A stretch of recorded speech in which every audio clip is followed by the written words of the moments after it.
Right, so the video you're about to see is an interview that I did with Al around about a year or so ago. The plan was that this video was going to kick off a big series of podcast style interviews that I do with different filmers. I've got a couple of others that haven't been cut yet, but if you like this one and it does quite well, fuck it, I'll cut the others and you can get to see them.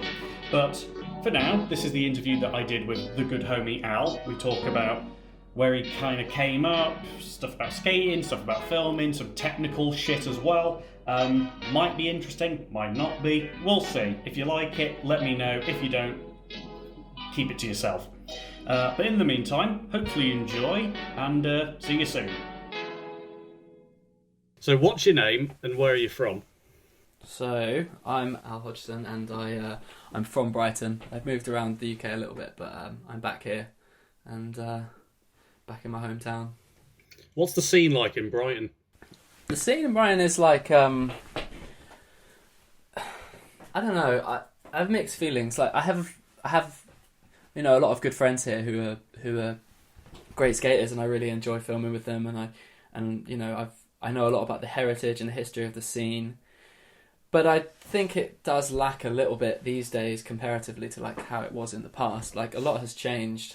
It used to be a very very media centric place where you'd have a lot of filmers, there are a lot of photographers, but I think it's like proximity to London has made it into more of a satellite town or a satellite city, should I say, than a hub that maybe it could have been before, or still could be.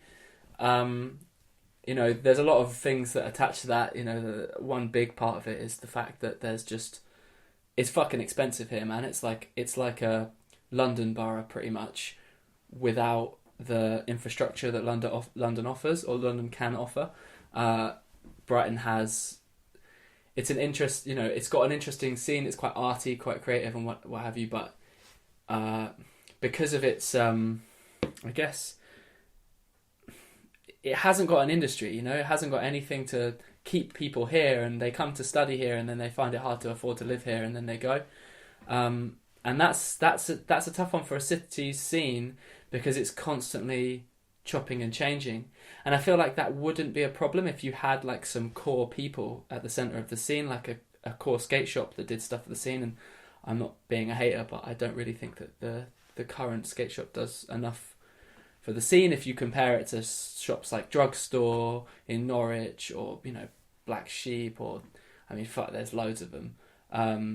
Decimal, in Cirencester, like they all are involved in the scene. They're working with their filmers. They're doing stuff.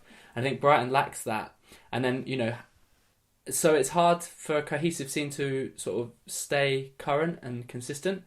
And I think that I try to do my best to sort of keep that coherent throughout. But as I say, people come and go, so it could be quite difficult. I don't even know how long I'll be here, and that's like, yeah, it makes things quite tough. But with all that being said, the scene is really rad. There's a lot of really cool pockets of people, some really interesting approaches and styles and skaters, and I'm lucky enough to like film with like some really dope people like Harrison and Cal, and obviously like Dan and Dougie when they're back from London, because they've all moved to London, and Ellis, and then my friend Ash, and then there's like a bunch of really cool people here who do some really cool stuff. But our scene is tight knit and it's very small. There are some up and coming heads, but generally speaking, like we're kind of a small crew, yeah. So I don't know. It'd be interesting to see where it goes. The city's changing a lot. New parks are getting built all the time. Like it's quite an interesting city. But I don't think it's got a huge amount of longevity because it's how expensive it is to be here. And I think that's just generally the problem that the city faces. Why do you think why is it so expensive? Do you think it's because it's like a hub for something in particular, like the arts or something, or the university? There's a level of that, but I think fundamentally Brighton's always been like that. It was like, it used to be a kind of touristy destination that people would kind of go to, and then it became a kind of hub of creativity in the 90s, because all the London creatives and students and stuff who could no longer afford to live in London moved down to Brighton while it's expensive. Like my family being an example of that. Like I was born in London and they moved here when I was really young because it was the only place that people could afford to go to. So you had like the rave scene become a really big thing in Brighton. You know, everyone moved down to the rave scene, and then you had all the artists and loads of other people, and then, you know, much like any form of, I guess you could call it gentrification. I mean, it depends which way you look at it, but it eventually just got more and more expensive. It's so close to London, people can commute. It's the quality of life here is good. Schools are good. Like things are pretty good. I mean, obviously it has its more difficult sides, and it's, you know, it's like any city, it has its good and its bad. But generally speaking, like it's quite a nice place to live, and so a lot of people want to try and live here. So then it becomes, and it's a small place that they can't build outside the city limits. So it just sort of develops and builds up and up and up, and that like naturally knocks the price up, and so it just becomes like a really expensive place to be. And yeah, I mean, it's quite nice here. I mean, it's changing a bit, but it's quite nice here. But yeah, it just becomes too expensive for your student skaters to live. And, you know, I grew up with all my friends, the best era of my life here in skating in Brighton, probably what felt like the most prolific time was, you know, in that period between, you know, being like moving into adulthood and then early adulthood, you know, 18 to 23, 25, like that period of time where people were either studying here or they had less, you know, responsibilities. And, you know, in that period of time, around 2014, like so much stuff was going on here. There were so many filmers. There was just so much shit happening. 2012 to 2014. But yeah, like anything, people can't afford to live here, and things change. So yeah, that's basically the reason, I think. I mean, how many filmers and skaters would you say are left in Brighton at the moment? I don't know about skaters because, you know, that's a hard one to define.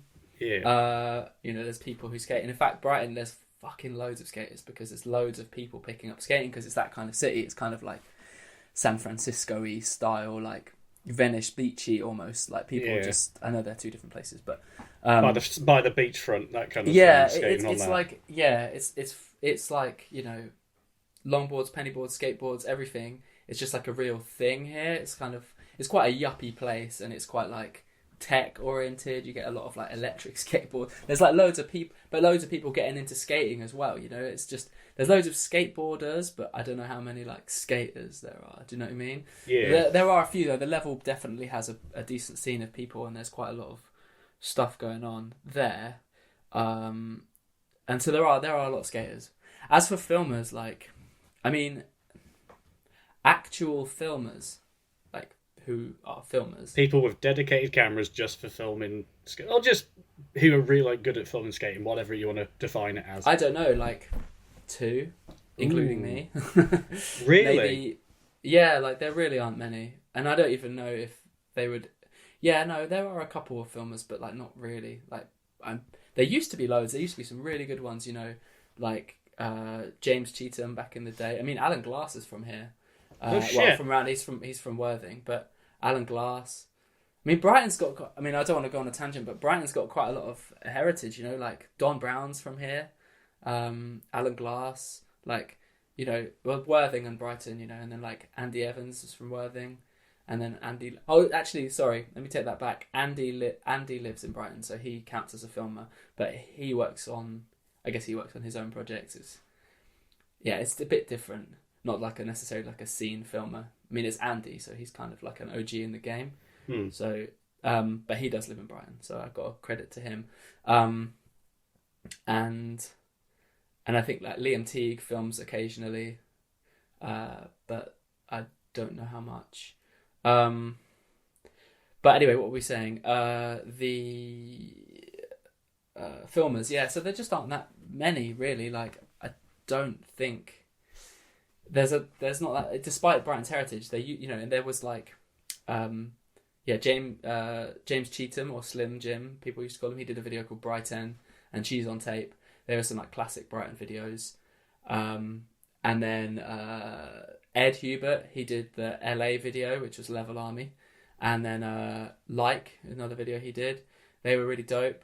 And then Cyrus, like obviously a good friend of mine. Yeah, you put that like 8-minute part of you out like 10 years ago. I Yeah. watched that the other day just to like get some information, and fucking hell, Some context. that's a long part for one person to have. That was a good time because I lived with Cyrus.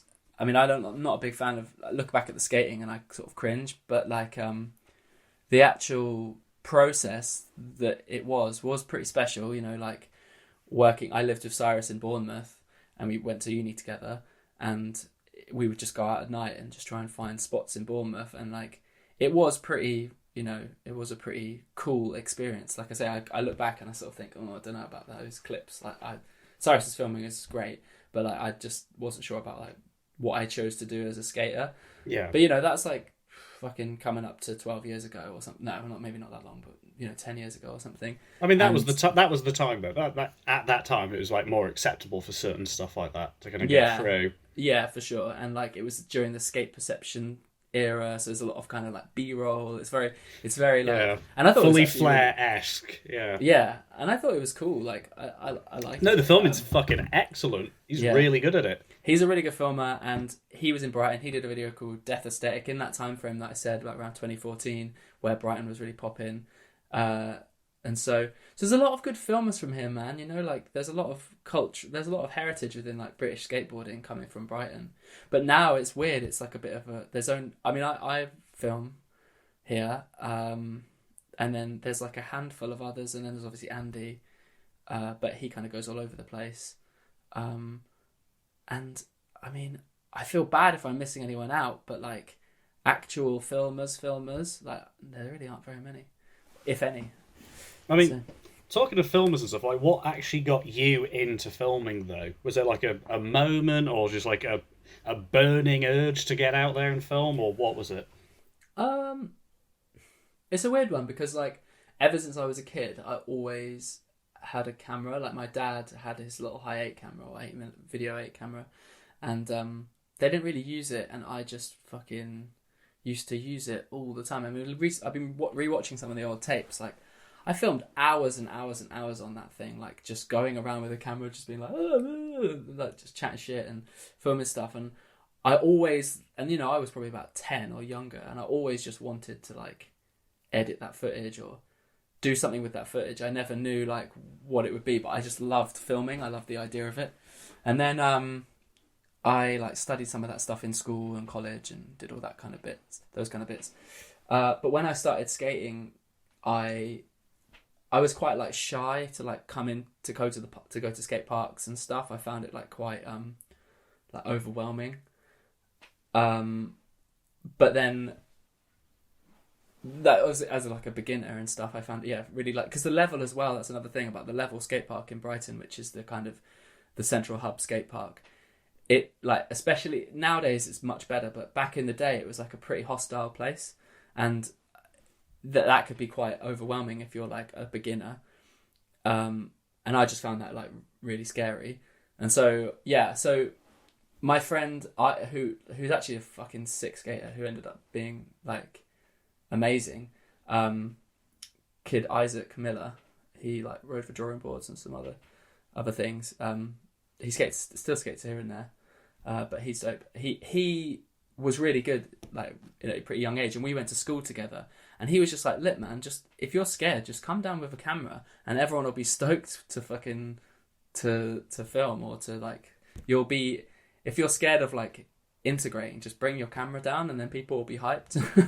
And so I sort of it sort of like helped me to find a way in that I didn't have to be a really good skater, and I was just like, oh shit, like I'm gonna try and like do a bit of filming so that like these guys get to know me and they accept me. And then that kind of worked, and then like over time I got like more competent at skating, and like more comfortable with skating and stuff, and like it sort of got to the point where I was like, I don't know, especially with the Level, like there were some kind of shitty attitudes, and at one point I was just like, fuck these guys, I'm just gonna skate. Like fuck these guys who like I'm filming and they don't care about like what I'm doing or the effort I'm putting in. I'm just gonna fucking skate and then get good, and then like maybe I can film something. And then like I never got good, but like I got like all right, and I started filming with Cyrus, and like that then spawned a kind of era where I stopped filming. Like I stopped filming from about 2010 until about 2017 or 2016. I didn't really film anything in that period of time. Bloody hell. Yeah, because I was just skating, and I was filming stuff with Cyrus, and like I don't know, I just sort of like fell in love with skating completely, and also I just sort of felt like there weren't that many people to film at that point of time, and there were people covering the scenes, you know, like it wasn't like, you know, there was no one covering the Brighton scene, and at that time I was between Bournemouth and for university and stuff, so yeah, it was kind of a mismatch of all that kind of stuff, and eventually I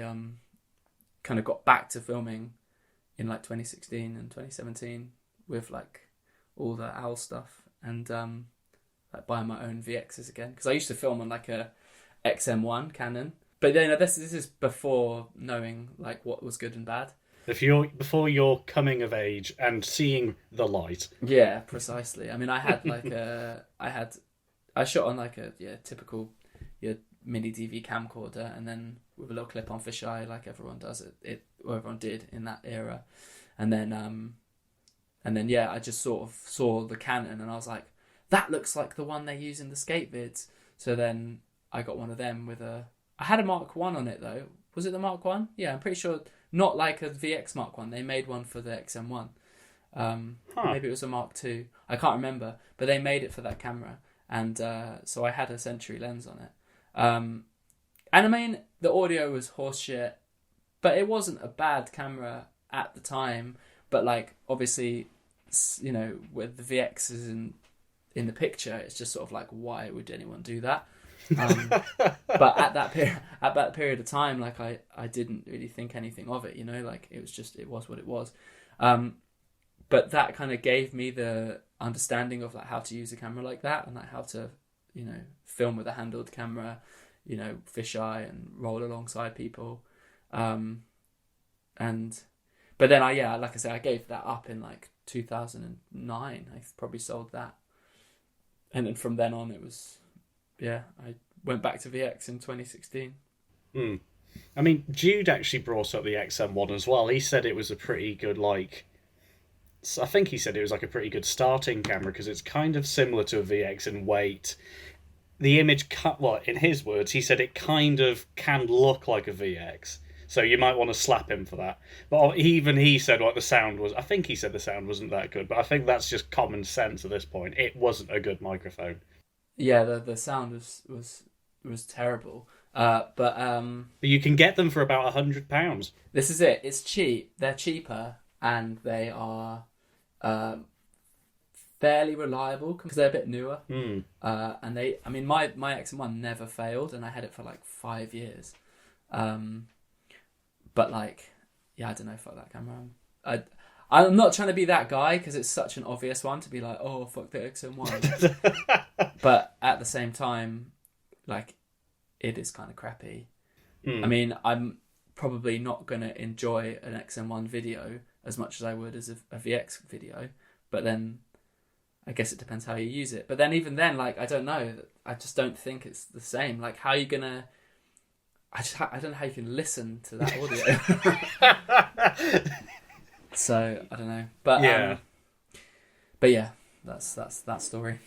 I think it's one of those where it's like, if you have that camera, you've got to like make up for it in the edit or like the actual quality of the skating. Yeah, I mean it was a weird one, isn't it? Because it's like at that time you had a few options, and now you have so many options that there really is no point getting an XM1, because like, you know, if people get into that to buy into the tape aesthetic, right? They think that there's like a specific tape, like lo-fi aesthetic, and like, I actually don't really like that idea that like you're essentially like buying credibility purely because you're using that format. I don't really think that's like correct, but then that's just my opinion. But yeah, the thing about about now is you have so many alternatives, you know, like why would you film with an XM1 when you can film with a fucking Handycam? Like, that's just, it's basically the same. The reason the VX is good is because of everything the VX is. It's not. There's so many attributes that the VX has that it's not just because it's a tape camera. It's for many, many reasons. It's not just because it films on tape. But I think a lot of people like hark back to that, like that early 2000s aesthetic, thinking, oh, cool, like if I get a tape camera, that's what this is. And it's like, to me, that's not what this is. That's not why that's good. That's not why that's like interesting. Yeah, I mean, there's a lot more to like the whole look of like an early 2000s like video. It's like the clothing, the locations, the people. Obviously, the equipment helps, but there's a lot more to it than just an old camera.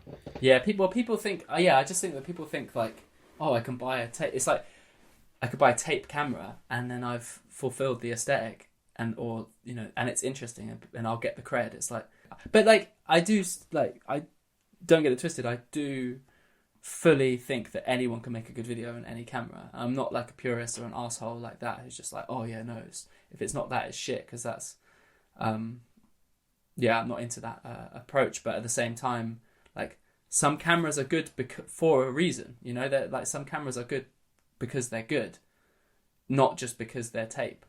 Like the VX is good for so many reasons, not just because it's tape. And actually, its format is irrelevant. I mean, if anything, the tape is the worst part about it. Yeah, exactly. That's its biggest drawback. But I see kids now, obviously, which makes sense, really wanting to, get tape cameras, whether it's a VX, which often they can't afford. So it's like, okay, well, XM1s, Handycams, anything to kind of get that aesthetic. And I get it, and it makes sense, but it's not, I don't know, to me, it's not the tape it's not the format that makes it good, It's like I wouldn't film on a VX2000 because like, I just wouldn't film on a VX2000 because I don't think it's as good as a VX1000. Or even a VX21, like I'd probably film on a VX21, maybe, but like, VX1000 is what I think looks good, so it's like, I'm not going to, I don't know, that's not really I haven't really polished that off, but... No, I get you. I mean, there's more to... I feel like, apart from the obvious parts of it, like, it's the camera that made some of the greatest skate... Well, that was used to film some of the greatest skate videos of all time, but there's also, obviously, like, the almost melancholy history of it, like, the glory days, like, thinking about, like, oh, maybe if I use this setup and get that look, I can, like... relive some of my kind of misspent youth kind of thing. Do you know what I mean? Yeah, definitely. I mean, there is an element of that. And, I mean, the camera holds, like, such a huge amount of cultural capital that is undeniable. So, I sort of feel like when people critique the VX in terms of, like, how modern it is or how modern it isn't, and say, we should really move on from that, I feel like they very often just sort of use a single critique. So, tapes are just shit, or like the definition is really low, or like, why would you use that old ass camera in like the 21st century? And to be honest, I do understand those arguments, but then it's like, well, what is it that you're trying to make? Like, what are the projects you're trying to do? Like, are you trying to create something cinematic? Because, if you're trying to create something cinematic, then fuck no, don't use a VX1000. Like, that's stupid. Or, like, are you looking for 4K? Cool, well, then get a 4K camera. Of course the VX isn't the camera for that. Like, that makes perfect sense. But what the VX does have is cultural capital within skating, like, authentic years in the game for a reason. It had 10 years in the skate game, because there was nothing that matched it. And then things came along that matched it, but people were so used to it by that point, after having 10 years of it documenting their thing, it became synonymous with that thing. So then it's like an analogy I think that is appropriate is like, it's like music, or like a musical instrument. So like a certain brand of a musical instrument, or a certain instrument, can be used in a certain genre, and then it becomes a defining aspect of that genre. Kind of like Gibson or something. Yeah, I mean, that is a good example. But then, you know, there might be a specific synthesizer that's like really synonymous with 80s music, right? And then that synthesizer ends up being part of being like defining the genre. And without it, it stops being that genre. Now, skating has a plethora of different genres within it, you know, as if it were different. I feel like filmmaking approaches can be very different, much like different genres of music. But the VX is synonymous with that genre of skate video now, like independent, sort of like explorative, creative, artistic, just hometown skating. Like a scene video, or kind of more like East Coast kind of stuff. Yeah, like exploring city spots, documenting the scene, like that's what that has become synonymous with. So that look has become synonymous with that. So that genre is what I like the most. It's like, if I liked music, maybe I really like 90s boom bap New York hip hop, right? So maybe that's the genre I like. But then I see hip hop goes in so many different directions, you know? So it's gone in so many different directions. There's so many different subgenres and different styles of hip hop today. And I sort of feel the same is true with skate videos. You know, so like you have your authentic 90s style, or for skating it'd be authentic kind of early 2000s VX style for independent videos. But then you have all your other different kinds of style of music, and in the same way you have loads of different kind of styles of skating, like skate videos. So, you know, you'd have your Bill Strobeck genre, you'd have your Ty Evans genre, you'd have your VX filmer genre. Like there's subgenres within that. But yeah, that's why the kind of VX versus HD debate is like difficult, really, and complicated, and I think oversimplifies the fact that that's like going rock or rap. It's like, well, I don't know, they're completely different. You know, one thing that I was talking to, name drop here, chatting to Colin Reed, and he was saying how it's a really interesting question, because it's like they're two completely different things. It's like comparing oil painting to photography and saying which is your favourite, and it's like, well, they're completely different, so you can't really compare. VX has all that cultural history behind it. It also has its downsides, but with HD, it doesn't have that. It doesn't have that same connection to a lot of people because it's just HD. It is now, though. Like when you look at like the Panasonics with Strobeck, like love it or hate it, it's having the same effect. It's doing the same thing. It's putting cultural value on those cameras. I mean, we can go into that later. There's probably something to be said about that. But fundamentally, it's just like, you know, these are different approaches, and there is cultural capital with the VX, and for that kind of particular thing, and I guess that's what draws me to it the most, and why that particular camera more than anything else is like, you know, amongst loads of other reasons, because there's fucking loads of reasons in my opinion that I like it, but you know, I know that these things are kind of debatable and people can have different opinions on them and stuff. I mean, I feel bad now because one of the questions was going to be VX or HD, but you've answered it so poetically. It's pointless even asking it. Well, I mean, you can still ask it. I mean, I guess my answer to that would be both. It depends on what you're doing, but I would usually prefer to watch a VX video because that's just what but that comes with the caveat that it has to be a good VX video. You could say that for most things, couldn't you? Well, yeah, that is true. You can say it for most things. But, like, the VX is a really old camera, and it's an old format. And so it's like, you've got to do it well if you're going to do it at all. Because otherwise people are going to turn around and say, oh my God, why are we using this camera in 2021 or 2022? And it's like, I see so many kids buying it for cred and then filming with it like shit. And it's like, we're trying to fight the battle that this is a camera worth using. Please use it well. So my caveat would be VX definitely always, for my personal preference of like the kind of videos I like to watch. But it has to be done well, like, because it can so easily look trash. That's fair enough. I mean, one thing I will bring up though is like when I see kind of West Coast companies putting out videos, like say like Girl put out a VX edit. To me, that just something about it just doesn't sit right.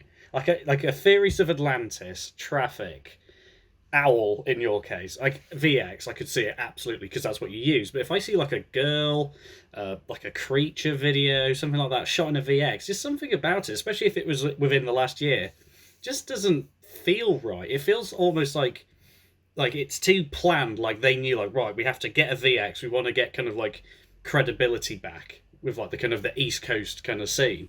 Yeah, I totally know what you're talking about. I've seen that quite a lot recently. Like there was a little Almost video that was all shot on VX, and then there was like a blind part with TJ Rogers, who I actually think is sick.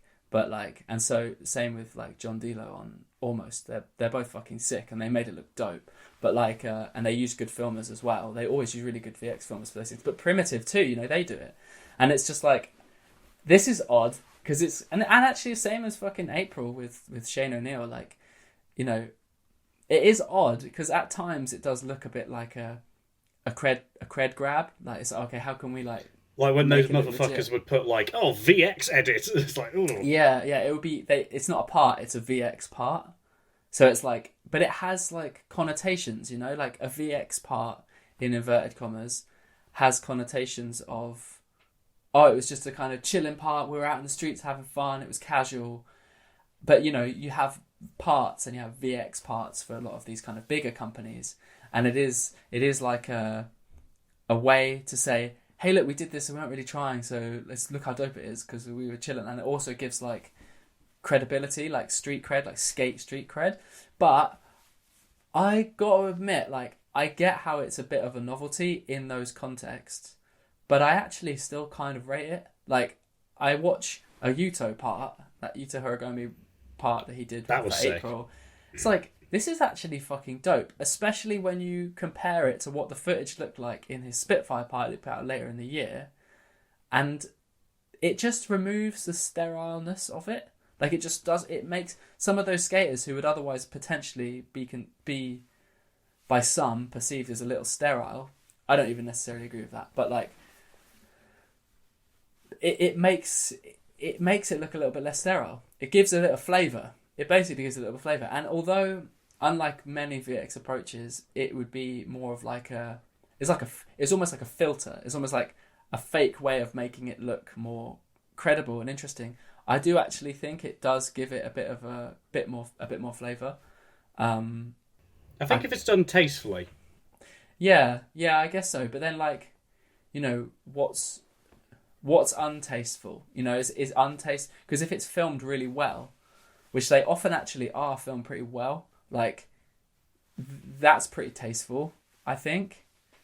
I think as long as they don't try and make too much of a song and dance about it being shot on a VX. Like, here's Yuto's part, there you go. And people think, oh fuck, shot on a VX, that's cool. Instead of like, Yuto's VX part coming soon, that kind of thing. Yeah, that's true. You know. I guess that makes sense. But that kind of, I sort of feel that way for skate videos generally. But, like, it's funny just because he is one of those people that you never thought you'd see on VX. Like, I mean, he was born before the damn... He was born after it was even discontinued. Yeah, exactly. In the same country as it was designed and created. Shit, that's true. Yeah. Yeah. But yeah, I don't know. I mean, I don't know actually how much it was designed in America or Japan. But I would imagine, being Sony, it was probably designed and made in Japan. But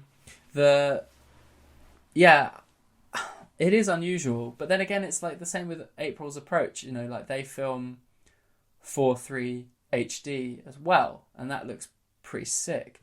And so it's kind of like you can tell that he's taking those sort of like skate video motifs from his upbringing, and then like Shane O'Neill, that is, and you know, trying to bring them into the 21st century. And one of the ways he did that was actually to do a VX part with someone that maybe you wouldn't have expected to, and it did add flavor, like, you know. And I did think that was pretty dope. Like, if something ain't broke, it doesn't necessarily need to be fixed. Yeah, definitely. You know, and I understand that, like, you know, most VXs, one, are broken, but two, a lot of people would say that the aesthetic and the form is played out. But there is something just classic about that look. There's something classic about that form of the 4.3, and I mean, I'm partial to Mark 1.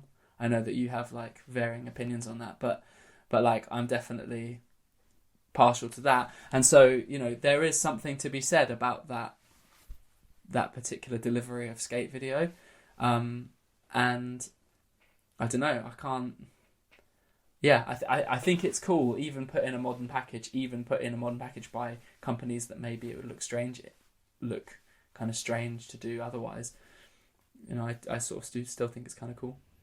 Just to clarify before I get sent deference, I don't hate the Mark 1. I just hate people who mark up the price. Oh, yeah, of course. But that I agree with you entirely there, definitely. But I think that's just an inevitable factor of the situation as it was. Like, you know, I wouldn't sell my Mark 1 now for less than $1,000, whereas I bought it for $500. But then I would be stupid not to sell it for like at least a decent amount of its like market price value. And you obviously see people who make money from this marking up too much, and that's bullshit. I mean, I've seen some ridiculous ones, I'm sure you have as well. But like, I don't know. As its cultural capital accrues over the years, like, it's only natural that it's going to be more and more expensive because it becomes rarer. So it's just the way it is. It's just the way it'll be. But yeah, people, like resellers, on the whole, there's a couple of decent ones, but on the whole, like, I'm not a fan. I'm not really into it. Yeah. Like, I get, like, you do have a point. Like, I'm not mad at, like, because it's obvious that it's going to go up because of just how rare it is. But it is mainly just the people, like, sent, like, oh, £2,500, yeah. Like, that makes no sense at all to me. Yeah, that's bullshit. That's really ridiculous. And, like, selling, like, completely smashed up ones. I've seen absolutely knackered ones for, like, 800, 900 quid. And it's like, are you fucking joking? Like, how? What are they smoking? Anyway, I'm going to try and reel it back in a bit. So, okay. Who inspires you the most in the filming community? That's a really tough one. There's a lot of filmers that like I really like. I mean, if you can't name just one, have a list. Feel free. Yeah. Sure. I mean, O.W.L is probably my all-time favourite because he just changed the game. For like VX filming, especially in Europe, just like I just remember seeing that video, his Minuit video for the first time, and just being like completely blown away by like how he approached the sort of artistry of filming. Not to sound pretentious, but like there was like a real artistry in like the way he portrayed skating. He made it so much more exciting, and obviously like he was harkening back to who at the time I didn't know. But like a lot of the Japanese filmers like Shinpei and, you know, and the Tight Booth guys and what they were doing. And, you know, then I went back to see them and I find all their stuff really inspiring. So, you know, so O.W.L hugely for that kind of, for the filming. And he's still going, you know, he's still making amazing stuff. He's still running Minuit, which is essentially just a moniker for himself. And it just is always good, no matter who's doing it. No matter who he's filming, sorry. Obviously, like, Colin Reed with Spirit Quest and Tengu and all his stuff he did was a real, like, game changer. That's, like, Spirit Quest is probably the best video ever made, in my opinion. That's my opinion. I know a lot of people would definitely disagree with that, but, like, I think it's just amazing. Zach Chamberlain, like, he's massive influence. Like, I just think that guy is a fucking genius. Like, I was like lucky enough to meet him in Bristol. He's really, really, really nice guy, and he's so good at filming. Like, he's so good at, like, he really shows you how much of a craft like VX filming is. Like, his hill bombing filming, it's like that's the trick most of the time. You're watching the clip and you're thinking this is a dope clip, but most of the time it's like it's gnarly at what he's doing. Like, it's like, holy shit, he's carrying a fucking camera doing that same thing. Yeah, and and his music choices, his I just think of him as he's very like worldly cultured, and I think that's really fucking cool. So I get a lot of inspiration from that. So those three, like Zach, Colin Reed, and Johan, are probably like the three who've had like the biggest influence on me. But like there's loads of other people, you know, like the Threads guys. It's like Matt Creasy and Alex Rose who do like Threads Supervisual, and I think it was Threads Ideas Vacuum before that. Like their stuff is super creative and super interesting. Like fucking Adam Boz, who did a video recently called Gristle, that was on Grey. I mean not Grey, sorry, that was on Free Skate Mag, and that was fucking great. And the Japanese guys, you know, Type Booth guys. There's a filmer in Holland called Jan Martin Sneep. The homie. He's fucking wicked. He's really good. I think he's Memory Screen as well. He is, yeah. Yeah. But he's brilliant. Like I think he's a really good filmer, and I think he gets like how to make VX footage look really like crisp as well, which I appreciate. And then like people like fucking Gustav Tonnesson, man. Oof. Like Sour Solution 2 is such a good video, and he's such a good skater, and then you watch the video and you're like, that's like one of my favourite skate videos. That's such a good skate video, and it's so well filmed and it's so well thought out, and it was him. And it just goes to show like how much of a crossover of the skating and the filming, and how important it is, especially with the VX, how important it is to have a really strong idea of skating and have a really good idea of like approach and aesthetic when it comes to skating when you're a filmer too. Because like, I mean, that's proof to me. He's an amazing skater. And he just like made a really, really good, well-rounded, creative video. And yeah, they're really, really neatly intertwined, I think, those two things, being like having an understanding of skateboarding and being a good filmer. I mean, we were talking about this just before, like you need to have like a good taste, as you said, like a good taste in like what looks good and like, you know, good suggestions. Otherwise, you're maybe not as great of a filmer otherwise. I really think that's so important. Like I think it's really important for the filmer to have a voice, you know, like within, like, and have an idea and have an aesthetic and have a perspective on skating and actually care about skating and know skating and love skating. Because you can watch a skate video and you know when the filmer is just a filmer and doesn't have a clue about skating or doesn't care or doesn't know. I'm not saying the filmer has to be a really good skater. They just have to know what the fuck is up. Like they just have to know, like, be creative, have an approach, have a thought process about skating itself. And not just the filming, because like, not just the cameras, because they're really important, of course, and you know, a mixture of the two is always necessary. But I do think it is really important for, like, you know, them to intake skate media, the filmers to love like skateboarding, not just skateboard filming. Like, I like both, and I think it's really important for like people to like both, you know, because you see it the other way around as well. You see filmers who just skate.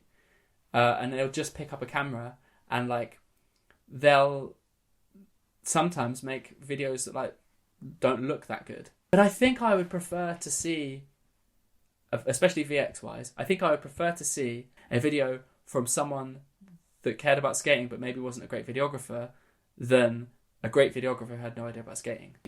Because like it's about that creativity and that approach and that understanding about what's important in skating and like having ideas. And actually, like, that's what, you know, you'll find, you know, as a filmer, and like most people will know this, and like, most people will like have had this experience if they film, like, you're often having to come up with ideas for the skater. Like, you're often being like, hey, what about this? What about this? Have you thought about trying that? What about we do this in the project? It's a collaborative experience.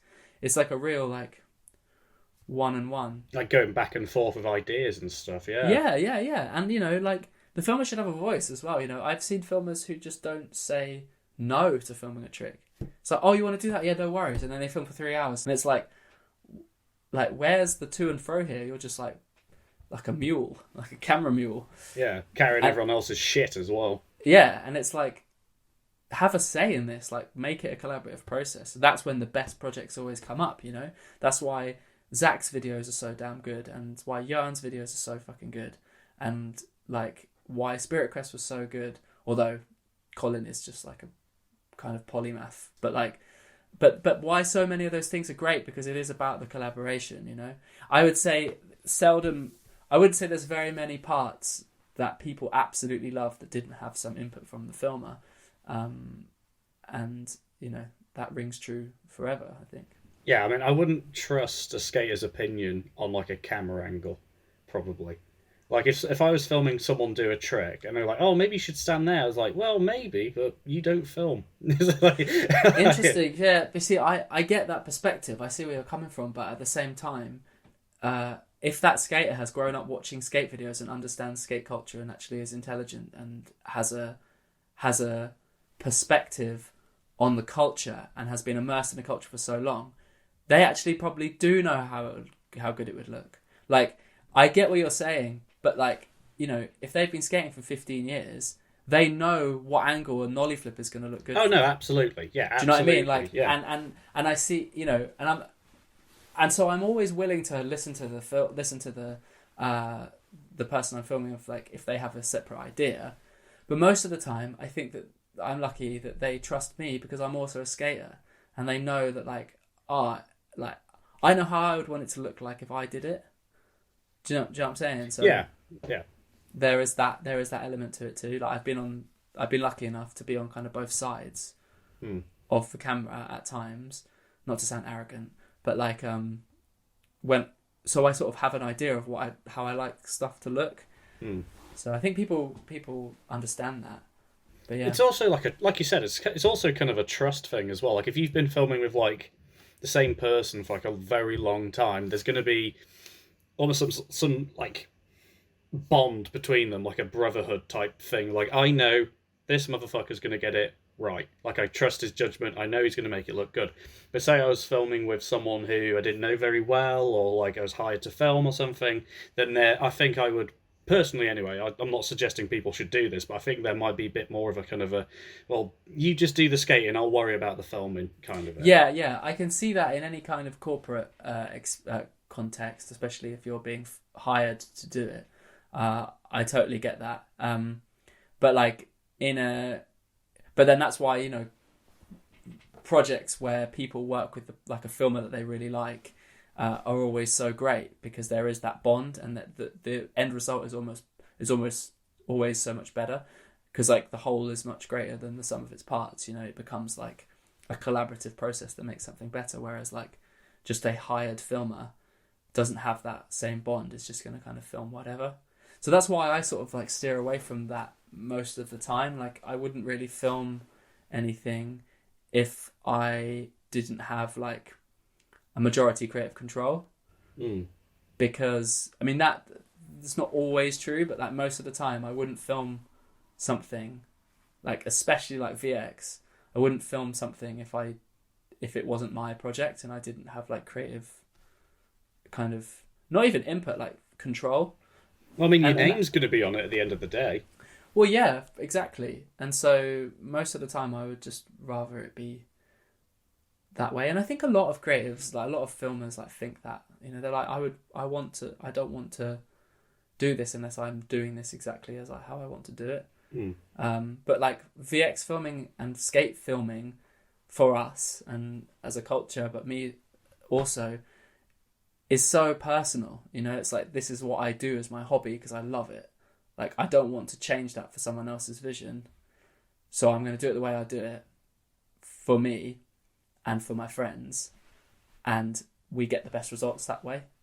And I think that's probably how it will continue, I hope.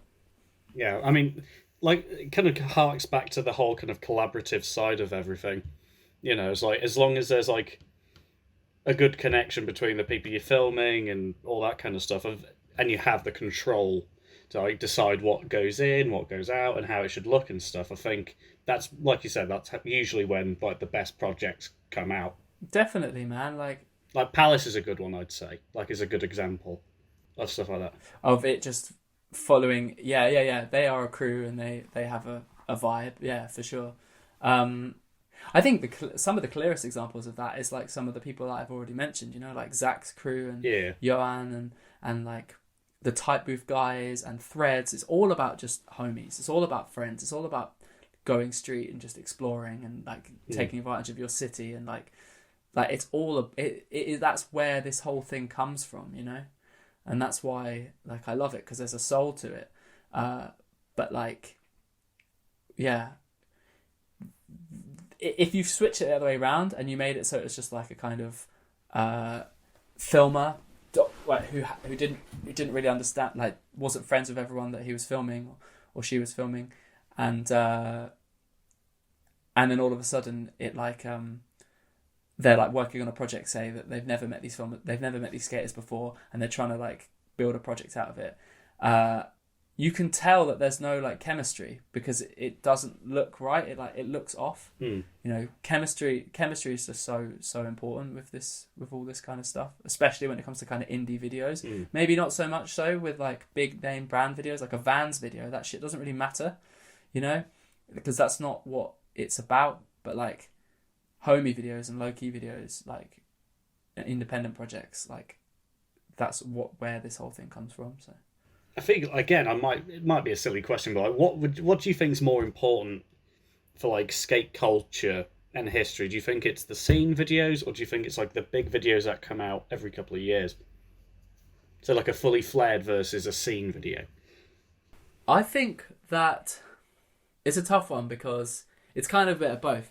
Like as we move into kind of skate culture now, it's like a complete mix of the two. Like you don't really know where one line starts and the other ends. You know, like some things are like, look at Johnny Wilson's stuff. Like, you know, it's sort of a scene vid, but then all the guys are getting paid by Nike and he's getting paid by Nike and they're all on Nike. Or this is maybe a few years ago, but you know, they're all on Nike, so that it's like that it's kind of a Nike video, but it's not. It's his. It's like subtle product placement. So I sort of feel like.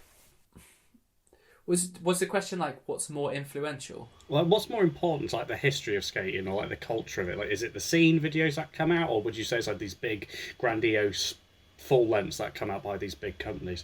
To me, it's almost certainly the scene videos because that keeps everything going on a grassroots level. But then it's difficult to define between the two because they're like very similar in lots of ways sometimes. You know, like for example, look at like the most recent Quasi video. Now Quasi is quite a big board brand in the grand scheme of things, but it was almost like a scene video because everyone had a part in their own town, their own city, or state, and it kind of had a scene feel to it. So it's a tough one to kind of delineate between the two, but I would say like scene is always most important because it's grassroots and that takes skateboarding in the direction that you want to from the bottom up, whereas from the top down it's much more likely to be kind of polluted by kind of corporate interests, so like, you know, shoe money or what have you. So I would say almost certainly the kind of scene level is more important for keeping kind of skateboarding how we want it to be portrayed. Yeah, that's fair enough. Yeah, I would always say that, you know, like there's like each person in the scene is like a bastion for how they want skateboarding to be portrayed. How they want their skateboarding portrayed to the rest of the world or the rest of their country or whatever. Like it's really important. Whereas a big brand, all they want to do is portray their brand in the way that is successful to sell the product that they're trying to sell. So yeah, I think from a grassroots level, it's independent stuff is definitely the most important. Well, because I know you, I first kind of started talking to you about like going tapeless and whatnot was like a year or so ago. Actually, God, it might have been closer to about 2 years ago at this point. I feel like you and a couple of other people, like Pedro, were pretty early on it. Like, what got you into the idea of going tapeless with your VX? Oh yeah, I think like I'd seen. So the first person I ever saw do it was Mark Nicholson, who used to ride for Death. Well, he probably still does. But he used to film some of their stuff as well. And he put a video out about the DN60 and an Instagram post. And I remember, I hadn't seen the video, but I'd seen the Instagram post. My friend Stefan, who used to film the O.W.L videos before I did, he saw that on Instagram. And he was like, guys, look at this. And he sent it to a bunch of us. And I remember like we weren't so convinced at the time. It was like, nah, there's no way. Like, I remember he sent it to Cyrus as well, and Cyrus was just like, nah, it looks too clunky. And I remember thinking the same, like, it looked clunky as fuck, because at that time, it was either on the bottom or on the top, and there was no, like, alternatives. But then I'd gone through, in, like, 2018, or 2019, I think it was, I'd just gone through so much tape shit. I had 4 VXs that were all supposedly working, and just none of them would record. Like, they all would fuck up with this tape, and it might have been the tapes, whatever. But it just caused me to, like, almost lose so many clips. I think I got lucky. I only lost 1. But, like, you know, you don't want to fucking lose. If your friend's fucking trying something really hard, you know, you don't want to lose the footage. So I just thought, okay, I'm going to think about giving this a go. And then I saw that VX Medic was posting one up, and he said, I've got this, it's a little bit busted, I'm selling it. And I was like, oh, I'm interested. And I asked him, like, so what's the deal? Like, and he gave me a kind of full rundown, and I watched the video that Mark Nicholson had posted like 3 years previous, and I was like, shit, we've got to find a way to make that work. So I asked him about all the specs, and I got it. I bought it in the end, and I spent like a kind of month or so researching like ways that we could mount it onto the camera where it wouldn't hit. Like, it wouldn't get hit, or is actually like secure on the camera. And so then we did this like L plate. We came up with this sort of L plate. Well, I found an L plate, like a kind of bracket for a tripod, and then I could attach onto the side of the VX, which was like, I hadn't seen anyone do that at that time. I don't know about Pedro, but that was like late 2019, and I'd seen people use Tapeless. I'd seen people use the MRC1. On like Slap, there was something on Slap about it. Shalom. Yeah, and I'd seen someone use the DN60, obviously, and I'd seen someone use one of the Focus enhancement models, but they all just looked jacked. They all just looked fucked, like on the top all wobbly, like, or on the bottom getting scratched. I'm like, no way, man. Like, especially if you're trying to film like low, like there's no way you can have anything on the bottom, and if you want to film with a light, there's no way you can have anything on top or whatever. We've gone through this in your other video, but like, so I was like, okay, so it needs to be on the side, and then, so once I did it, I mounted it, I posted it on Instagram, and I was like, guys, like, I think this might be a way that we can fully avoid tapes, and it's not difficult. Like, you just put it on the side, and it never gets in the way. And then after that, I got a load of messages, and then around that time, Sony discontinued. That was 2020. Sony discontinued the Sony Premium, the mini DV tape. And so everyone started looking, and then so people started searching up options on Instagram or searching up hashtags. I don't know how it was, but like, I think like a few people saw mine and then started looking into alternative options, and then the resellers started finding all the different kinds of tapeless options, and then we did the stuff, like me and you did the video about it, and then after that, it just sort of became like this rolling thing where everyone just started making like how to make tapeless VXs, and there was just like loads of videos. Like Jenkin put one out, O.W.L put one out, like you put one out, someone else put one out, all in the space of like 2 months, all with different tapeless devices, and it just became a bit crazy, but it just blew up. But yeah, fundamentally, in answer to your question, the reason I did it was just I was just having so many issues with tape decks, and I was just sick of using tapes, and so I just thought there'd be a better option, and ended up being like the best decision for filming I ever made. But yeah, so that's my story with the kind of tapeless. Yeah, I want to talk about O.W.L, or what is it, Orwellian World Landscape. Bit of a mouthful. That's the one. What's that all about? What do you mean, as in like what's the project, or what how did it get started, like what's it all about, you know? Yeah, so as it exists now, it's kind of just a moniker for like the stuff that the skate video projects that I work on with like our little crew. So it's kind of us. It's not like a brand or anything. But for a period of time, when it was started in like 2015, I think, or 2014. 2014, Stefan started it. He basically started it as he wanted it to be a board brand. So he made a batch of boards, and the whole plan was just kind of make it like a low-key, small-time board brand. And call it O.W.L, and it be just mostly boards and then like Bristol heads and other stuff. And he got me involved to be kind of to like be involved in some of the skating, but some of the art direction, and like and just sort of ideas, and just to sort of have me involved, which I really appreciated. I was skating a lot more at that time as well, so I was like more involved in the kind of skate side of things. Then I think over time I kind of got more and more involved with the art direction, and actually ended up kind of not designing, but kind of working on the concepts for all the boards, and then working with designers. So, like for all of these boards, I think like they're different. Most of them are different people involved in each one. And so I was kind of come up with the concept, and I'd approach the artist, and then I like Stefan would film, but I would edit the videos.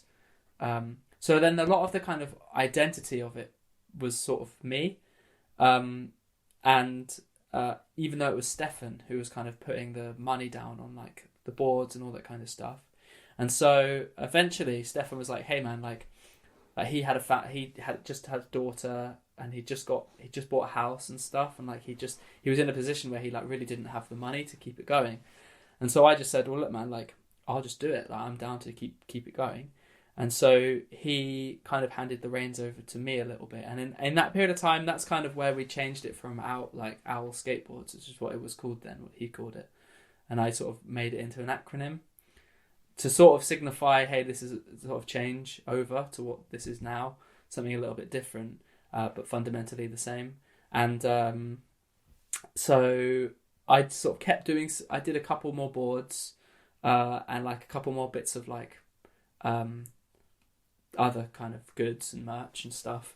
But generally, like the most important thing for me was always the videos. So I just kind of kept focusing on videos, and I took a more active role in the filming of the videos, and then eventually just filmed all the videos and edited everything. And so now it went from being a kind of like small time bedroom board brand to being kind of just I guess, like I say, like a moniker for the kind of the video work that I want to do with my friends, and what we all do together, and our little crew trips and stuff like that. So it's like a name for your scene almost. Yeah, I guess so. It kind of, what I was always really inspired by was like, so like how Johan did Minuit for his sort of, at the time was his scene in Bordeaux, and then it just became wherever he went, he made Minuit videos. And he did a bit of merch, but it was more just to support his project. And it was never really about the merch. It was always about his video projects and stuff like that. And it's the same with Zach Chamberlain with Sprinkles. It's kind of like the name of his sort of crew / videos / sort of brand. But like it's not like official. It's kind of low key. And same with Threads as well. It's like a crew. It's like what they do. And Type Booth, like although Type Booth is more of a brand. Like, it was always about, I always just loved that model of, like, video-centric first as a sort of, like, name for that, as a handle, let's say, for the kind of video-centric approach with little bits of merch along the side. So I make little bits of merch to go along with our crew videos, but fundamentally the most important thing is the vids and the trips and being with friends and making those projects and stuff. I mean, if I'm correct, I think your latest video was at Maritime? Yeah, well, we did a little series. We started a series with Vague called Villagers. So the most recent one was a video it was our first episode of Villagers, which is basically where we go around different places for like a week and do a trip to like kind of more rural, lesser touched places around the UK. We got a bunch planned for next year, and we go around and kind of do little short trips and make kind of 4-minute edits from them. And so that'll be something that's coming out like across next year, and with Vague, we got a few more planned for next year. But yeah, the last proper project was Maritime. Yeah. The reason why I bring it up is mainly because I remember seeing a clip of you on Instagram with a shovel, shoveling like sand or something. I can't remember exactly what it was, but just that sight was, I don't know, quite poetic. Yeah, I like that kind of stuff. We'd do, especially for Maritime, because it was like a kind of coastal centric video. There's a lot of spots that needed quite a lot of work, so we did a bit of DIY on a couple of spots, and yeah, chipped away a bunch of shit with some spots and shoveled some shit with some spots and broom. I'd go to beaches and like broom the spot. Which, let's be honest, might look a bit weird. Yeah, well, I went down to the beach with a broom and I was just brooming, and I was with my wife, and she was like so embarrassed, and she was like, people are going to think you're nuts. And I'm just like sweeping the stones on the floor. And then like people go past me and go like, got a lot left to do. And I look up the beach and there's like, millions of pebbles. And, so I'd sweep the spot and then we'd go down like maybe a few days later and skate it. So then we didn't have to sweep it then.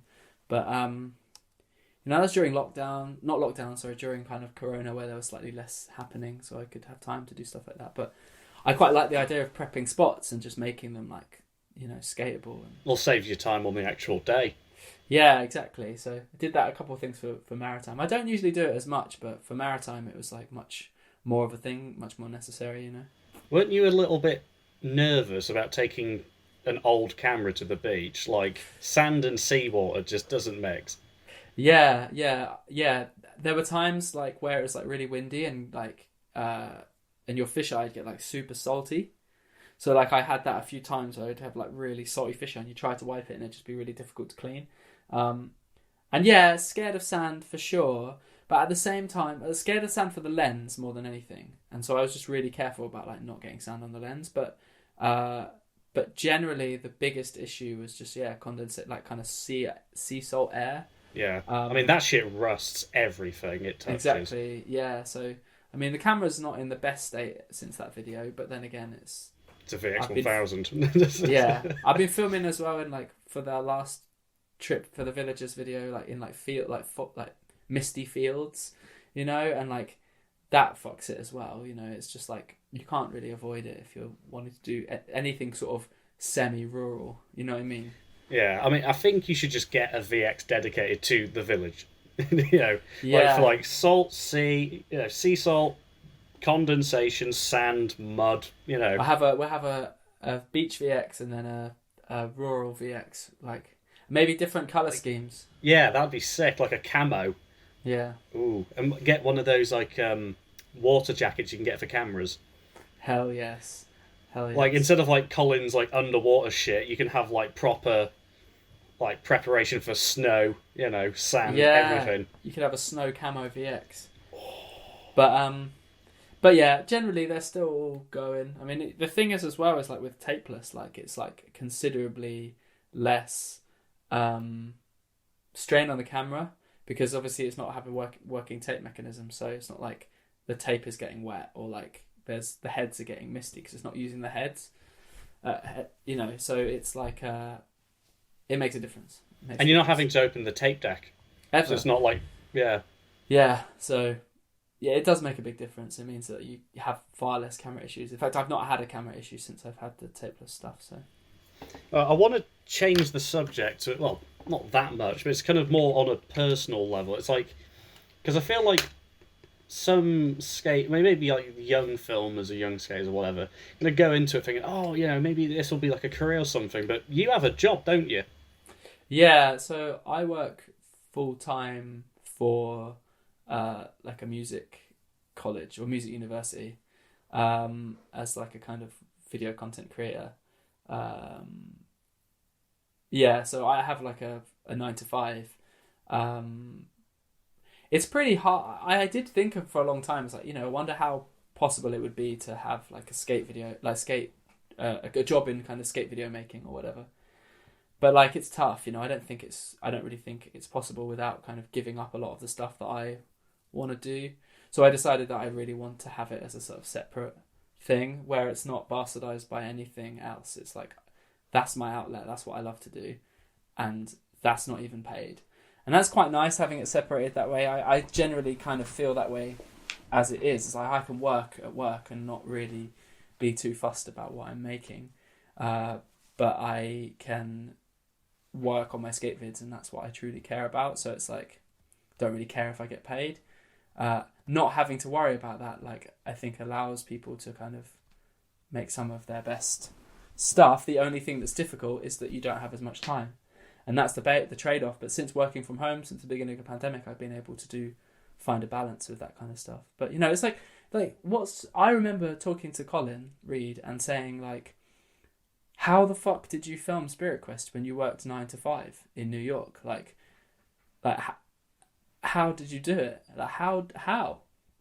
it's such a long video and it's so good and the quality is so high, and he filmed it in like a couple of years, or like, I'm just like, how did you do that? Like, there's no way. Like, I'll work all on a video for 6 months and it'll be 9 minutes long or something, and I just don't understand how. But I guess it's just a different caliber of skaters and stuff. I don't know, but I mean, they say New York is the city that doesn't sleep, and I'm sure Colin was a part of that. yeah, for sure. But like, yeah, I don't know, man. It's so hard to balance those two. But yeah, in terms of like what you're saying about like a lot of filmers getting into it, hoping to kind of one day be part of the industry, the issue is there is no industry in a lot of the UK. Like, I'm talking UK specific, but for in the States, there really isn't an industry. If you're getting paid per clip, you're getting not very much considering the amount of hours you work.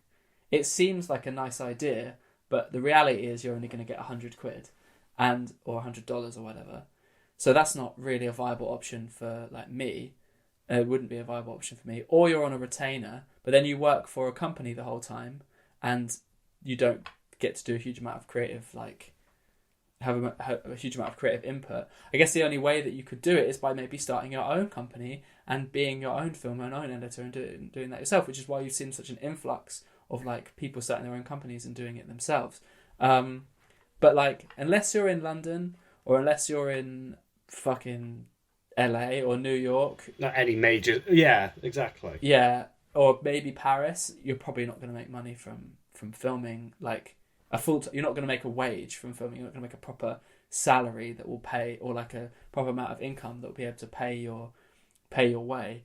The only way to do that is in London, really. And I know a few people that do it and manage it, and that's fucking awesome. But at the same time, it means they have to live in London, and I think that's fine. London's cool, but I couldn't do that, so I don't want to live in London. So that's just not an option for me. Yeah, I mean, there's pros and cons to, I guess, like being like a staff filmer for some big company. On the one hand, you're making money doing what you love doing, but on the other hand, you've also got like bosses, managers, and stuff. Like you said, there's not much creative control to it, and I think it's good that there's there's two sides to it. There's like, obviously it's amazing that you've got this opportunity, but you're probably not going to be making exactly what you want to do. And I think it's important for like young filmers to see that side of it, because there is this kind of weird like halo around it, like, oh, I could work for Nike, that kind of thing. Yeah, well, that's the thing. I remember thinking that, like, especially like when my friend Cyrus started getting work filming for proper brands, like when we were younger, and I remember being just so stoked for him, and just like that is it. But then like one thing I not necessarily specifically to him, I don't want to throw him under the bus, but like with anyone, you realise that like when you film for these companies, you have to do like what they want you to do. I remember one time, like this is very beginning of when Cyrus was starting, and I hope he won't mind me telling this story, but like he did the video for like a Lakai tour. He filmed it and he edited it, and it was really cool. But I remember him telling me like, dude, I've had to change it so many times to their specifications. They want me to change so many things, and I just remember thinking, fuck man, like that's such a trade-off, because like if I had made a project and someone kept turning around to me and saying, oh, I need you to change this, this, and this, I'd be kind of pissed. I'd be like, oh man, nah, you know what? Don't worry about it. Like, it's how I wanted to make it. So like, I don't want to change it because like of the company. But obviously, you're doing the work for that company. So it's a hard one. It's a tough one. I mean, like talking about like the whole working outside of skating and then all that kind of stuff. Like, how do you make time? Because to me, it doesn't make sense. Like, because I work a 9 to 5 now. It's like, I don't know how the hell I'd manage like skating, filming, personal time, and work. I mean, how do you do it? It's tough. Like, I think for me, it's slightly different now that I'm working from home, because like I'll have tasks, and if I smash out all my shit for work Monday, Tuesday, Wednesday, I might have a bit of Thursday to film. It might be not a busy week. It might be a week where I'm swamped and I have no time at all. But then I might have lots of time. So, like, I could be quite flexible with, like, filming. So I'm not probably the best person to, like... asked that really because I haven't got, although I have a 9 to 5 contractually, I sometimes have spare time and I can work on stuff, and I'm at my desk all day so I can edit a skate video, you know, while I'm editing something else, or, you know, so it's like, yeah, I'm definitely lucky. When I was proper 9 to 5, where I went into the office every day, it was hard. Like it was really tough to film. I'd only film on weekends. And then, yeah, you don't have much time for anything else. And you're tired as well. And like for for Circadian, the vid we filmed, I was working like crazy shift times for my previous job. And we were filming super late as well. So, you know, we'd be filming, because it was like a night, part day, part night video. We like would film, I would film until like 3 a.m. and then have like a 6 a.m. shift start. So I'd get like 3 hours sleep, wake up, do the shift start. That would finish at 2. I'd have like a nap until like 4, and then I'd go out at 6 and film until late.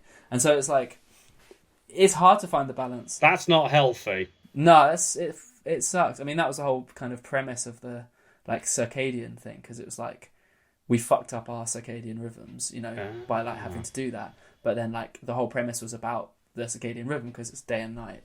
So it's like that was a tough one. You know, I was really tired. You know, you get really tired, but you can find a balance. There is a way to find a balance. You've just got to be patient with yourself. I think it's also being forgiving as well. Like if you are, say, like you're working like a McDonald's or something, you know, like it's an awful job, awful money, awful shift times. But if you can, like, if you're tired at the end of the day, that's fair enough. Fucking, you know, take a break. Like, don't force yourself to do anything like that. Yeah, totally. Being forgiving yourself, like letting yourself, and making sure you're enjoying it as well. Like if you're filming something that you fucking hate and you're exhausted from working really hard, it's like, well, then that's not your day off. You know, your day off should be doing what you really like to do, working on the projects that you really care about, and like that's the most important thing. It's funny because it's like talking of like crazy shift times. I remember my friend Ash telling me about when he lived in Tunbridge Wells, and his other friend would be out like partying or something, and he'd work until 4 a.m. being a bar manager, and then he'd get off work, and then his friend would have a shift at like 6 a.m, and in that gap they would just go and skate at night in Tunbridge Wells. I can't remember if that's fully true. It's something like that, the story, but I just remember thinking that was really fucking cool. That's a way to like merge the times together. I can't imagine. I feel like a dick skating at that early in the morning, though. Yeah, I suppose so. Especially if like living, even like a small town like I live in. Like if I go skating at night, like I can hear people like fucking shouting, telling me off and that kind of thing. It's so annoying. Yeah, the night skating thing is funny because I used to absolutely love night skating. Like I think it was so sick, and then I realised like the whole of Brighton is residential, so like you're gonna be keeping somebody up. And now I feel a little different about it because I just sort of do feel like it is taking the piss a little bit. But then it depends where you live. You know, if you live in a major city, then it's fine. But skating residential places like at super late at night, as sick as it looks, like I do feel a bit guilty about it sometimes. What would you say is the cut-off? What do you mean, as in the time? Like just when like, okay, after that it's too much. Like it's too ridiculous. I don't know. It depends on too many things. It's case by case because it depends on like where you are, what you're skating, how close you are to houses, like what, you know, how noisy it actually is, like. But you know, like 10 o'clock after that, if you're outside someone's house, you're taking the piss, like. Yeah. But nah. Yeah, I don't know. It depends on all sorts of different things. Well, my next question is, where do you see filming going in the next 5 or 10 years? Okay. This is an interesting one. Definitely moving more towards maybe it's a sign of the times, but there's a big focus on the individual now, like in skate videos, as opposed to maybe the act of skating. With a VX video, you couldn't necessarily back in the day see the personality of the person as they're riding up to the trick or doing this and that, especially fisheye, for example. And then, you know, you'd throw in B-roll, like the Baker video, and to kind of get an idea of who these people were and like what they were like. But the skate footage itself was very much about the act of skating and like what that trick looked like, and enhancing the look of the spot and making it look like really big, and just like really shouting about the skating, like this is the skating, this is what's that. In a lot of the nth degree of like Strobeck's approach, everything is like, it's about that person, it's about Supreme, and it's about that person and that individual and that like their expression of their personality and their individuality. So like now it almost seems like, you know, the face shots, the close up, the pullback, the interactions before and after, it's about them. Rather than selling how good they are at skating, it's selling, look how interesting this person is. And I think that's a sign of the times, because, you know, we're in a time of Instagram, we're in a time of everyone's got their own pedestal and their own platform, and everything is like an extension of your own self, and everyone's in echo chambers. It's all about them.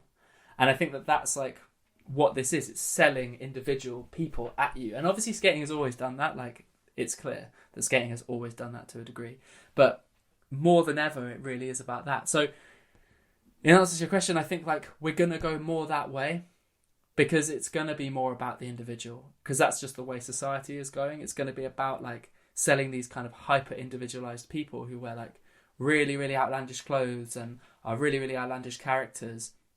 Because the age of like, especially to the mainstream, the age of selling the idea of skateboarding and being really good at skateboarding doesn't really mean that much anymore, because frankly everyone's good at skating, and it is about the individual, like much more like how it was maybe at the very beginning. And so I think we're probably going to go more down that way. I think there's going to be like so much more focus on, I guess, the Panasonic cameras and like the Strobeck, the whole Strobeck thing. They're going to have cultural capital purely because of him, and then the people around and the people that follow that. And then I've also got like people like Johnny Wilson and like all the different people that use that camera. Like it's that's the next VX, isn't it, really? And so I think probably going to go more down that route. There's going to be a lot more 4.3 HD, I think, for the people who aren't ready to make the transition or want to keep the kind of VX style alive. I think the likelihood is it's going to be like a transition over to 4.3 HD in place of VX. I don't think you're going to see as much VX footage. I think VX footage is going to be like very niche. It's going to become like a sub-genre of skate videos, in the same way that like I said before, like a specific genre of boom bap hip hop is made today, but it's made with a throwback. It's made for the throwback audience. It's made for the people that liked it back then. It's nostalgia. It's made for the nostalgia. It's made for like a specific subsect of people. Whereas now, you know, it still is kind of in the skateboarding mainstream somewhat. But I think eventually that will just die out, and it'll be 4.3 HD for the people that want kind of like that style of skate video. But yeah, I guess just more hyper focus on the individual. That's just the way that society is going. And like, if I'm honest, like it bums me out. Like I don't like that. I know that's an unpopular opinion, but I don't really like Strobeck's filming. Like I find it like quite difficult to watch, and I can't see what's happening. I can't see what the tricks are. And like, to me, that doesn't matter. I know to some people maybe it doesn't. And is he actually good? Like, that's the question. Or is he just kind of out there and interesting and edgy? I don't know. Doesn't film fisheye. And I'm not saying that everything has to be fisheye, but like, fisheye takes effort and he's productive. It's the fact that I don't think he like puts physicality into his work. And I think that that's a big part of skate filming. But like, I think he's quite lazy, and he just sort of rests on his laurels that he's like got that aesthetic and that look. And I don't know, that's just my opinion, but that is the most popular aesthetic style of skate video in skateboarding today.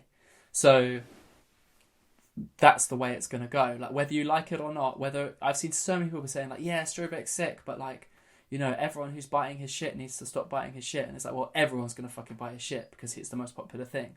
So get used to it. I mean, even Beagle did it. Yeah, like get used to it. That's the way skate videos are going to look from now on. I think Strobeck's style of filming would benefit from having two filmers. One, like because I'm doing more like kind of film stuff now. and like learning more about like film production and stuff, his style of filming would really benefit from two angles. Definitely. One close up on like the face and the board and whatnot, and then one just getting the wide, getting everything going. Because then you got the best of both worlds then. Yeah, or fisheye.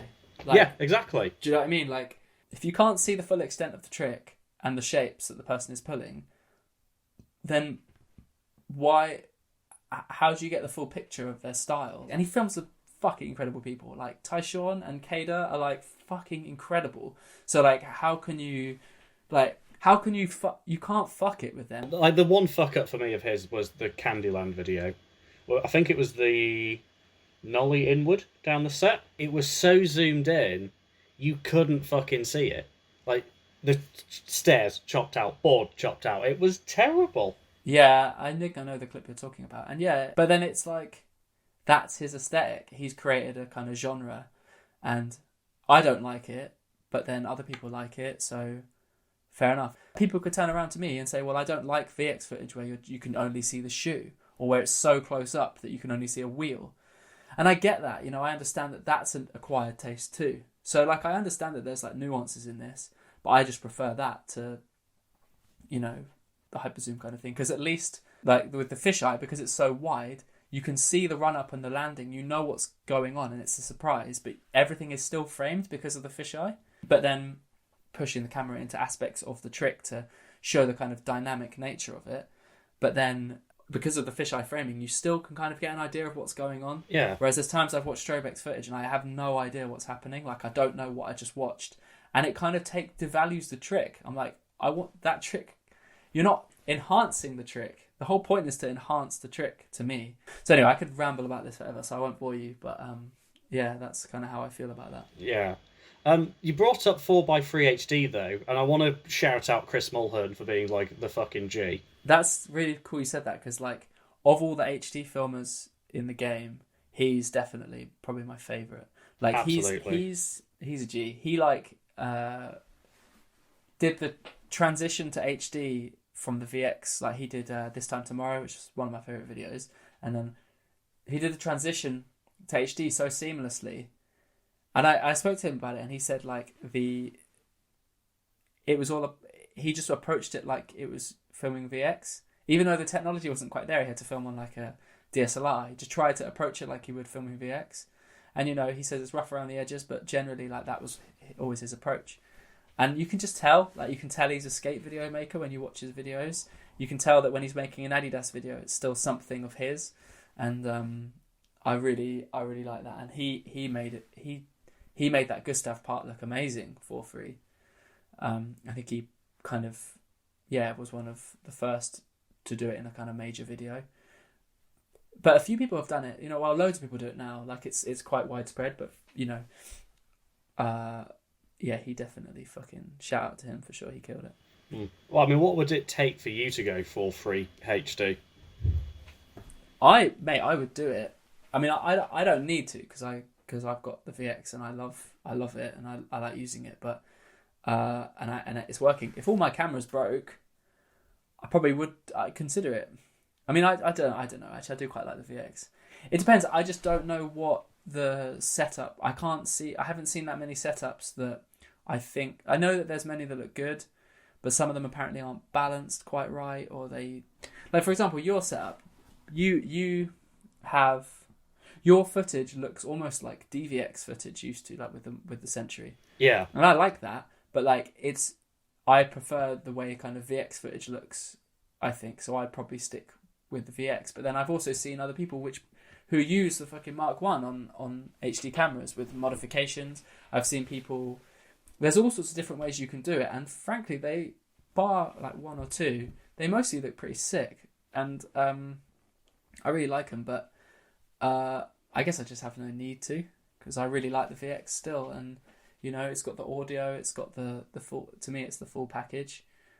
Maybe if I smash my lens, or, like, I can't do it anymore, I'll consider it, but until then I'm VXing, baby. Would you not get, like, a Tadashi filter or something for your lens?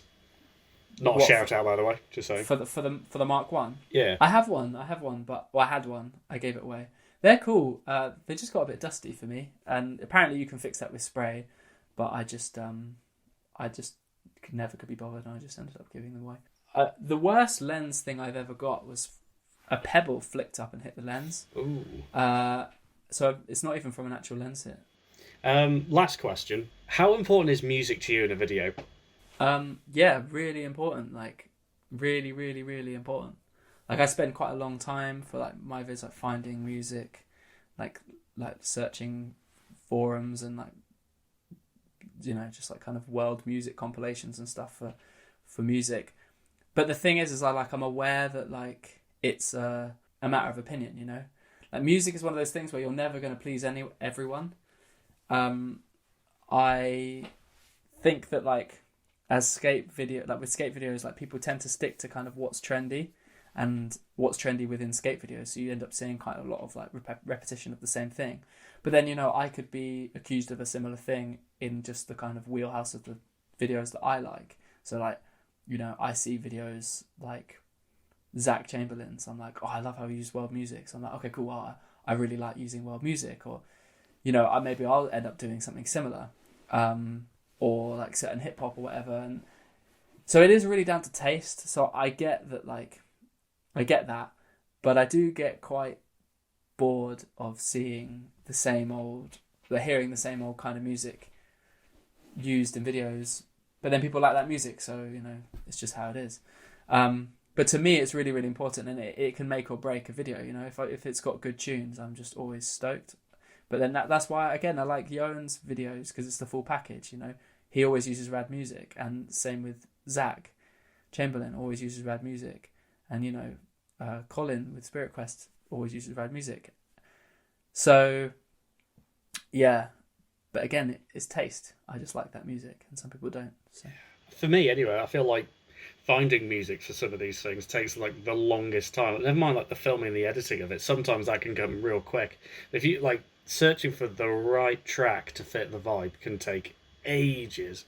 Yeah, that is true. That is true. It's taken me like 6 months to find songs before, but then I'm always looking. So it's like, it's hard, but it's so important. And I see people sometimes like, I'm not going to call any filmers out, but like, I watch videos sometimes and I'm like, oh, it's very clear that all the skaters chose that music. And or like, oh, it's clear that filmer doesn't listen to music because they've just used whatever. Or, oh, it's clear that filmer doesn't watch skate videos because they would know that song's been used in so many videos before and quite seminal parts. It just seems like, I don't know, that's enough to just completely put me off a video straight away. For especially like a song that's already been used in like something obvious, it's like, come on, man, like, yeah, don't do that. Like, I don't understand how that's ever acceptable unless you're doing it as like an intentional homage or being ironic. But I see it all the time. I see videos and like, how is that? How did you use that? Like, how do you think that's cool? It's like with Away Days, you know, like when that Adidas video came out and they just used so much bait music. I remember thinking like, I'm pretty sure fucking Buznit skated to Bowie. And it's like, really? Like, come on. Like, there's so much other stuff out there. You're just flexing the fact you can pay the royalties. Like, yeah. I hate that shit, man. I really hate that shit. It's like, there's so much music out there. Like, show me something new. Well, they also do that so they can, like, yeah, I mean, they do that shit anyway, just so they can play it in, like, in an Adidas shop or whatever, and have it playing. It's like, oh, you recognise this song? Buy our shoe, that kind of thing. Oh, interesting. I never thought about that, but that does make sense. But yeah, I don't know. Skate videos have introduced me to so much rad music, and I love it, and I love that. I love seeing a video, hearing a song I think is dope, and being like, who is that? You don't get that if it's an obvious artist, because it's like, you know that obvious artist already, you know that song already. Like, I want to hear some shit I've not heard before in a skate video that's good, and sometimes it takes a long time to find it, but you can find it. Everyone can find it. The internet's free. I remember when the first Bronze video came out, everyone was like, wow, what's this song? What's this song? And they didn't know any of the songs on it. They were all just random songs from the depths of YouTube. And then one day, like, Peter, I don't actually know how to pronounce his second name, Sidulskas, the guy who does all the videos for Bronze, I think it's his thing. He he posted up on Tumblr for like 24 hours, all the track listings, and everyone was going nuts. I remember it was like in the Tumblr days, and everyone was like copying all the tracks and stuff. I just thought that was fucking sick, because like no one knew what they were. And I don't like the idea of withholding that information, but like I just think it's sick that like no one's heard these tracks before. I guess my argument is, with the internet, we have access to pretty much all the music that's ever been made or released, at least. Music is amazing, and there's so much good shit out there. There really isn't an excuse to use bait music, in my opinion. Like, if you have a particular genre that you like, there's artists you've never heard of that are just around the corner on a YouTube suggestion or a Spotify suggestion or a forum, or just put the groundwork in. That's the key. And if you love music, you'll which most people do, you'll find something that fits. So music is important, man. Like, I do think that, like, as a filmer and as an editor and as a creator of a video, that's just another part of it. You know, you choose the angles, you choose the tricks, you choose the fucking song, and that's like part of the creative process, and that's sometimes what can make or break a video. So yeah, it's really important, man, I think. I mean, it's worth it in the end. It does add that kind of like the discovery aspect of it, because you might be watching one of your videos for the first time. It's like, fuck, this is good skating, good filming, and what is that track? You know, like that kind of discovery factor to it. Sick. I like that. I think you're totally right, and not without too cliche of reference, but I almost feel like it's like searching for spots. You know, you can go down a crusty alleyway and find a dope spot. I mean, that's really cheesy to say that, but like it is like that. It's like, find something that no one's touched before. Like, find an artist that no one's heard of before. Like, they're everywhere, man. Like SoundCloud, just go on SoundCloud. The shit's rife. Like, there's so many music archival projects on YouTube and on the internet. Like, you can find music from all over the world. Like, just, you could do anything. You don't have to just use like a Pavement track, or like, as good as that band are, like, there's other music. I've used some like bait stuff in like the past. I'm not perfect. I know that like I've done it too, but like, yeah, some videos I see, I'm like, really, that track? Like, come on. Like, out of all the ones you could have chosen, that one. Exactly. I mean, that's why I fuck with Bandcamp so much. Like, the stuff on there is so good, and all the money goes to the artists and stuff. And most of the time, they're more than happy for you to use their stuff, which is great. Yeah. Bandcamp's dope. I found some good tracks on there for sure. Yeah, Bandcamp is sick. And like the artists, just like, if you give them like a shout out in the description or something, if like it's a YouTube edit or something, they're more than happy for you to like get the rights to use it. Yeah, fully. That's such a good point. Especially if you're like a DVD or something, yeah. Yeah. If you're releasing a DVD, I mean, I'm a bit shit when it comes to music rights. Like, most of the artists that I've used in recent edits, like, maybe aren't alive anymore, or like don't really have a record label, or didn't at the time. So, like, did at the time but don't anymore, or something. So I very seldom get like the need to ask for the rights, but because it's only YouTube. But if I made a DVD or did something properly, then maybe I'd reconsider that. Don't know. Have you got anything else you want to mention, or anything you're working on that you want to shout out, or whatever? Well, yeah, we got the Villagers series, which we're doing for Vague. There'll be some other bits in the works next year. I've got some shit on the store, so if anyone, only a little bit, but if people want to support, then feel free to just head to our store. It's just Orwellian World Landscape.co.uk, and then we've got like a store through there. We'll be doing some stuff next year, so watch this space.